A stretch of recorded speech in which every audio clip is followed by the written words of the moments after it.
Welcome to the CrossRoad Diner, that place where your spirit goes when it might be time to change direction. Hey, everybody, welcome back to the CrossRoad Diner. I'm your host, Steve McCurdy, and with me today is Vince Kramer. Welcome, Vince. Oh, thank you so much, Steve. It's a joy to be here. I can't wait to share with the audience, and I love the work that you're doing. So I'm so happy to be part of it. Thank you, brother. I appreciate that. I told you when we first got on here that I like the Imagine Miracles behind you there. The spiritual message there is a great one to me. Thanks for putting that energy out into the universe. You're so welcome. That's the name of our business also. Oh, cool. Well, tell me a little bit, get everybody a little bit familiar with why you wanted to connect with the diner, what you guys do, what you're about. Well, I really love the message that you're sharing, that there comes times in our lives where we need to look at, is there more calling us? Are we here to do more in the world? And that message that you're sharing is huge. And that's what we share at Imagine Miracles. It's a story that I'm willing to share, and I'll go wherever you want to take me. But what Imagine Miracles is about helping people find that reason that they chose to come to Earth, and then how to best live it in the 3D world. Imagine being creating with thought and feeling, and miracles sharing your gifts and talents in a way that others can share theirs.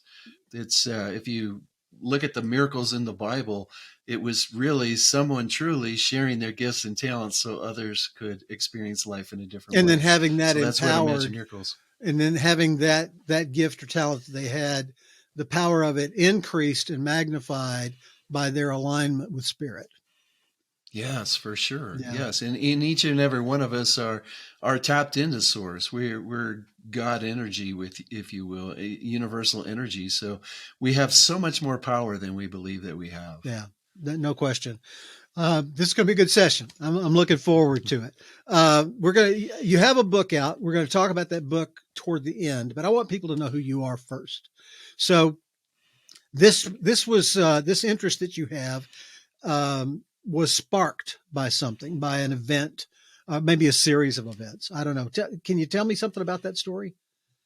Definitely. First of all, I want to share that I truly believe that we all know the difference that we're meant to make when we come in. I And agree. we knew it as a child. We just happen to forget it. So here's a perfect example of that. When I was 5 years old, I told my grandmother that I was on earth to help people love themselves so they could love others at 5 years old. Yeah. And then grandpa and my dad and some other influential men in my life helped me forget that. Yeah. My grandma reminded me of it at 17, and I forgot it again. But I was very successful in the way that I was taught to be a man, extremely successful. A military career, career at a Fortune 100 company, 36 years as an airline pilot. Lots of amazing things that I accomplished in my life. But what that little 5-year-old knew was the thing that was pulling towards me. And what I believe happens, Steve, is we have wake-up calls. We have crisis wake-ups, and we have conscious wake-ups. The conscious wake-ups are the ones that are, hey, Vince, you're not as happy as you think you should be. What's going on? Or why am I not experiencing more in my life right now? Those are conscious. And then the crisis ones come along. For me, Steve, the crisis ones, the first one was 9/11. Yeah. I lost a good friend that day. I was a United Airline pilot during that time frame. And I actually flew Flight 93 1 week prior. So if it had been 9/4, that would have been me in Pennsylvania instead of my friend. I didn't pay attention. Grandpa taught me very well. So the second one was when United Airlines went bankrupt. And excuse me. And in that bankruptcy, I lost a lot of my faith in being loyal by sticking to what you've said, and other people sticking to what they've said to you. But once again, I didn't pay attention. And because I lost my retirement, I lost a lot of my pay. my wife at the time and I went out and bought pretzel stores, Annie Ann's pretzel stores, and that was going to be our retirement. Unfortunately, Dr. Atkins came along and said that carbs aren't good for you. And the pretzel stores took a dive, and it took me 3 years to get the stores back up. And during that time frame, my wife at the time ended up having an affair. Hmm. And my third crisis wake up came along, the divorce. And the divorce was the one that finally shook me and said, you got to find out what's missing in your life. And what was missing was me and what that little 5-year-old knew. So that's what took me to a place where, okay, it's time to grow. It's time to expand. It's time to learn why I'm here and then start living it. Hence, Imagine Miracles. So let me let's let's um, let's let's pick a nit here, if you will. Okay. It's my, and I don't think our philosophies are very far apart, but in fact, I think they're probably exactly the same. It's just some semantics. But my belief is that we, as you say, we know who we are and why we came here, and then we're in an environment because we're spiritual beings with a lot of knowledge. Our physical being has to learn a lot of things, and those things are sometimes can appear to be in conflict. And if people who are important to us believe that physical message and don't listen to the inner voice, that's how that forgetting takes place in my mind. It's not a forgetting, it's an overruling. And you start paying attention to the rules of the game that you seem to be in. And then you have this what I call the CrossRoad Diner moment where you go, I'm scoring, but I'm not winning, so I think that this coming to yourself, in fact, that's the phrase. He came to himself, it's your deeper, higher you, which is the still small voice, can only get through to you when you shut up and when you, when you crash, and then you start hearing that. And if you pay attention to it and if you yield to it and if you got the humility, then you go, okay, I'm supposed to be that guy. And in fact, I am that guy. I need to start being that guy. It sounds like you went through a cycle not unlike that. Yes, exactly what I shared.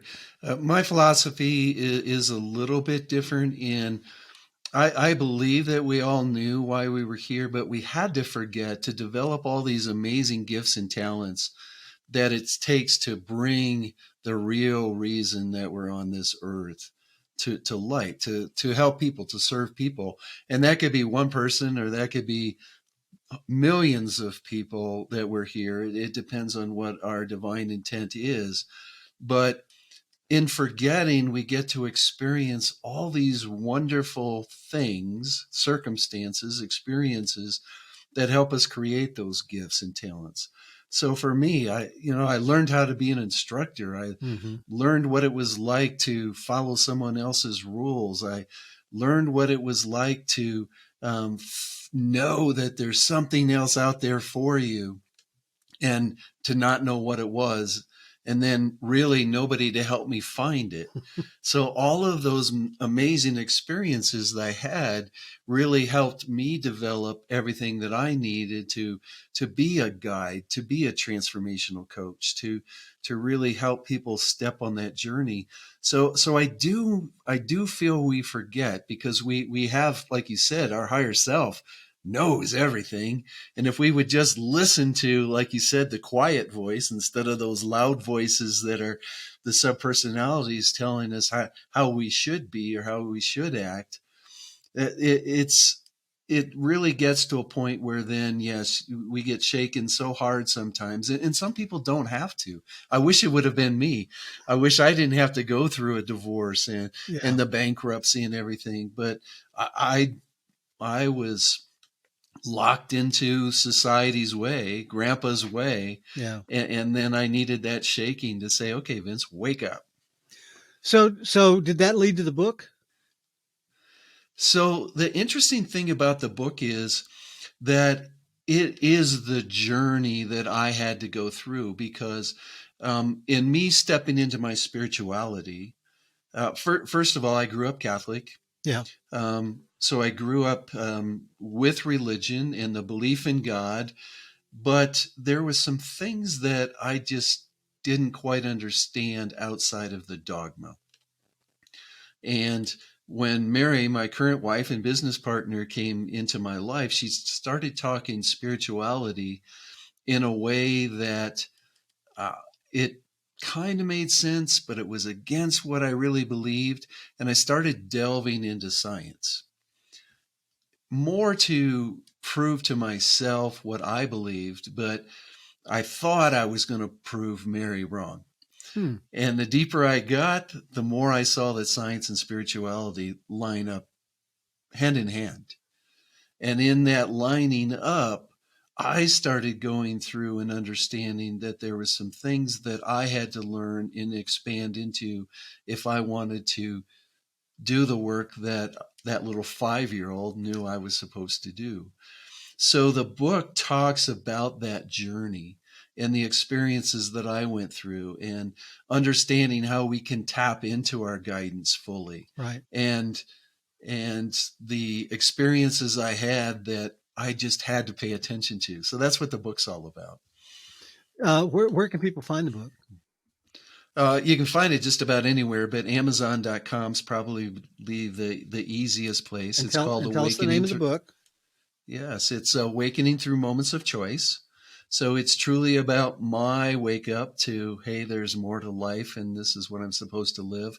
And then the moments of choice are just what we were talking about, Yeah. those times in our lives where we can choose to pay attention or not. Right.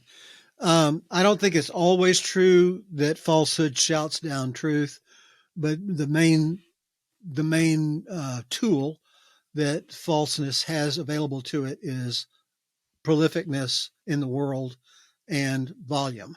We do have to get introspective, I think, to be reflective enough to remember the core part of us that knew why it chose to become physical. Mm-hmm. We can get into a whole metaphysical debate there that serves no one. But the point is that we are spiritual beings having a physical experience, and we tend to think of ourselves as physical beings who might find spirituality, and that is just upside down. We don't have to find it; we are it, uh, and but we do have to pay attention to it in order to have that wisdom affect our physical journey. So Mm-hmm. thank you for taking time to write that. Um, what are let's pick out a moment. I mean, you just gave us a couple of examples there. Particularly, I guess, was the divorce the biggest wake up call for you? The divorce was the one that got my attention and said, "Okay, Vince, you got to find out what's missing." You did not see that coming, And did you? no, not at all. I was so busy in the business between. At the time, I was working at the training center at United, so I was teaching in simulators and teaching in classrooms, and at the same time trying to run this business. So I was working 95-hour weeks and it was definitely I wasn't showing the attention to my wife that she needed. There was no doubt, but I was buried in what I needed to do, so it just caught me completely by surprise, Right. and it Uh, was very painful. yeah. And in Western culture, probably in much of the world, actually, but certainly in Western culture, we are taught to achieve, that our value is tied to achievement and symbols of status, position, money, all these markers of value. And boy, is that a distraction from what's important. And we only have so much bandwidth as a physical being. This webcast, this podcast, only is being listened to by people who have had to stop for some reason and look inward and are unfamiliar with that process and need some encouragement in how to do it and justification that it's a valuable thing to do. That's why I have folks like you come on here and tell their story and talk about the value of that reconnection with who you are and who you came to be. Talk to us some about that realization, and because the transition from successful worldly person to successful identity person is often very bumpy. You talked about a lot of the really rocky things that you had to go through. What kept you from giving up on that and just going back to being good at what you're good at and building the money back up? I think the biggest thing that took me in that direction was realizing that me losing myself in my life caused so many different issues with me, and that I wanted to find me, Mm, and I wanted to bring that to the world. And then when I started realizing that uh, our year-long program, Steve, is all about helping people navigate that 3D world. And what I realized was that so many, and Mary helped me with this, with getting me to start looking at some of my beliefs around spirituality, about all of us being one, all these things that once we realize it, it makes a huge difference in our lives. absolutely. She got me to start looking at all my beliefs. And then there was a realization that beliefs aren't real, they're just perceptions, and we get to choose our perceptions. And that's what really made the flip for me. So it was like, okay, well, what about all these other beliefs I'm carrying?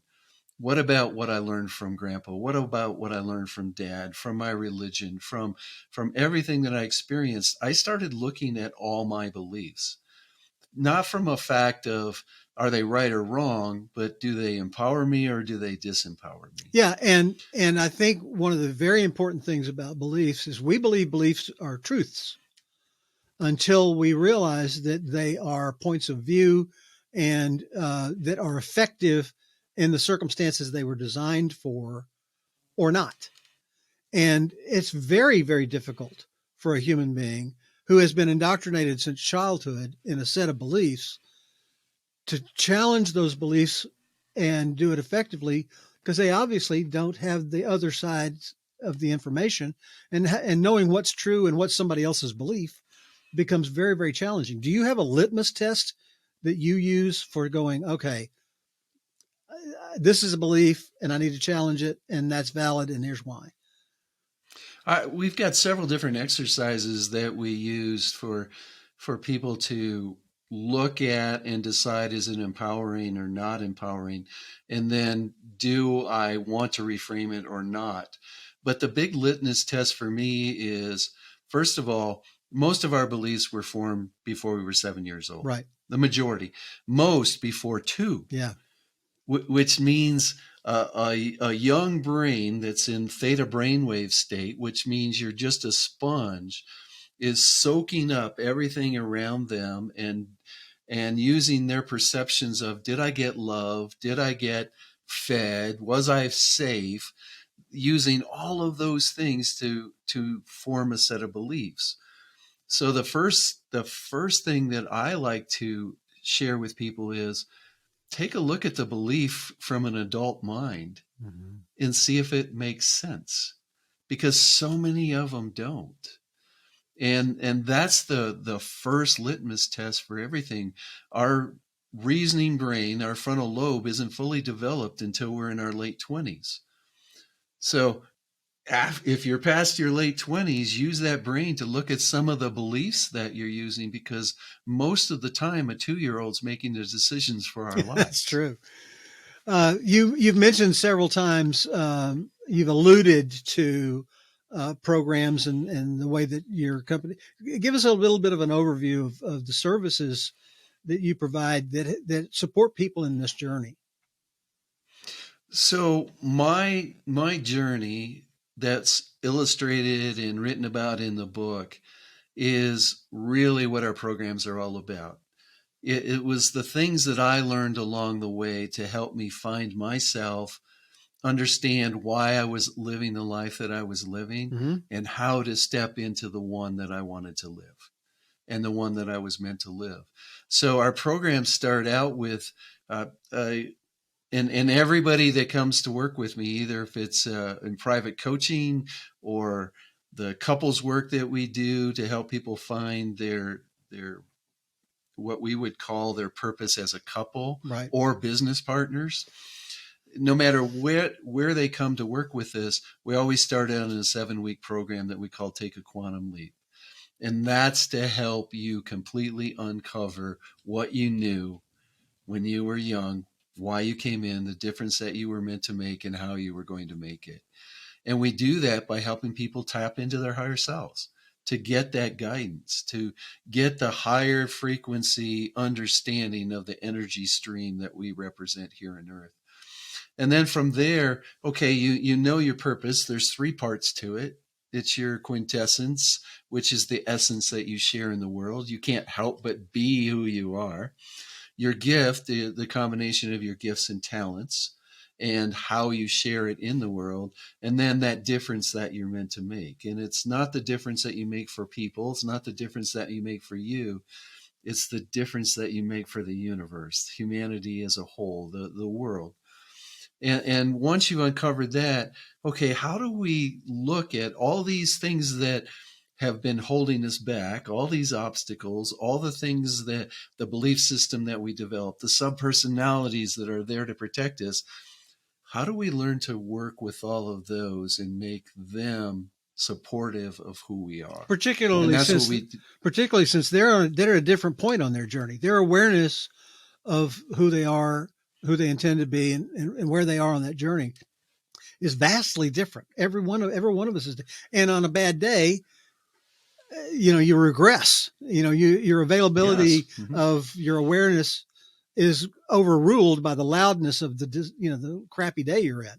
And you've got to have skills, and you have to have a very deep core belief that the crap that you're in, the storm that you're in, is not you, and it's not punishment, and it's not, it might be an attention getter that your higher self tried to arrange, but it is not somebody beating up on you because you failed. One of the most exciting things in the work that we do in the year-long program is to help people see how those circumstances where you're down, you're a lower vibration, you feel like you're getting beat up, what was the gift in all of those in your past? Why am I choosing to have this experience? Yeah. Once you understand that gift, now the tough times now in your day-to-day life, there's a gift in it.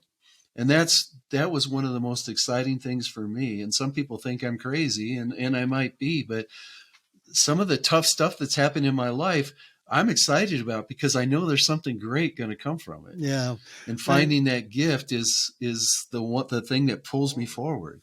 My grandmother used to say, God is not going to give you more than you can handle. And I would always say, I wish he didn't have so much faith in me. Oh, Vince and Mary Kramer and Imagine Miracles. Tell everybody how they can find out more, look into the 7-week and the year-long program, what you have to offer, that sort of thing. Steve, the easiest way is to go to ImagineMiracles.com, one word. But for your audience, I want to give them something extra, some freebies. They can get the formula that I use to find the 3 parts of purpose. And for the first 5 people from this show who sign up for it, we'll give them a free, what we call Your Life, Your Way Breakthru session. It's 20 to 30 minutes with Mary and I, just finding out, okay, what's the obstacles right now and what might help you take the next step. So if you go to ImagineMiracles.com/crossroad, that page is available to them. You're so welcome. Thank you, Vince. And thanks for being on today. When you run into people that you never met, that you got put together, we went through a site where we were kind of looking for folks like each other. And, this is our very first conversation. And to find people out there in the world with whom you resonate so deeply and never knew were there is sort of one of those underscores to me that, hey, we're not alone. We're on our own and right track. It's just good stuff. We are doing the CrossRoad Diner, and we have releases every Monday and Thursday. And Mondays are coaching sessions in the back corner booth of the CrossRoad Diner. And on Thursdays, we do case studies like this with guys like Vince. Vince, I'm going to send you an invite to be one of our visiting coaches and be on our Monday session in a couple of weeks. That would be such a joy. Thank you so much, Steve. Okay. Thank you, buddy. We'll see you next time, folks. That's it for session 51 of the CrossRoad Diner, the place your spirit goes when it might be time to change direction. New CrossRoad coaching sessions are released every Monday, and Thursdays are case study sessions of folks like Vince here who have come through the diner and moved back toward their truest selves. Check the show notes for Vince's contact information and to contact us for a free phone session to see what your next steps might be.